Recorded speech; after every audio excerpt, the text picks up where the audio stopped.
வேத பயணத்தில் இன்று நாம் பார்க்க போவது வழி இதுவே.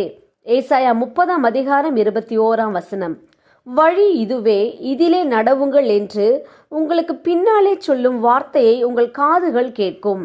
சங்கீதக்காரன் சொல்கிறார், நான் உனக்கு போதித்து நீ நடக்க வேண்டிய வழியை உனக்கு காட்டுவேன், உன்மேல் என் கண்ணை வைத்து உனக்கு ஆலோசனை சொல்லுவேன் என்று. நம்முடைய பரிசுத்த ஆவியானவர் நம்மை ஒவ்வொரு நாளும் போதித்து நடத்துபவர். நாம் நடக்க வேண்டிய வழியை நமக்கு காட்டுபவர். நம்மேல் அவர் கண்ணை வைத்து நம் வாழ்வில் நாம் எப்படி செயல்பட வேண்டும் என்று ஆலோசனை சொல்லுபவர். அப்படிப்பட்ட தேவன் சொல்கிறார், வழி இதுவே, இதிலே நடவுங்கள் என்று உங்களுக்கு பின்னாலே சொல்லும் வார்த்தையை உங்கள் காதுகள் கேட்கும். ஆம், நீங்கள் போக வேண்டிய வழியை உங்கள் காதுகள் கேட்கும்படி பரிசுத்த ஆவியானவர் உங்களை நடத்தி செல்வார். நாம் ஜெபிப்போம். அன்பின் பிதாவை, கேட்ட வார்த்தையின்படியே நீர் எங்களுக்கு செய்ய போற கிருபைக்காய் ஸ்தோத்திரம். இயேசுவின் நாமத்தில் ஆமேன்.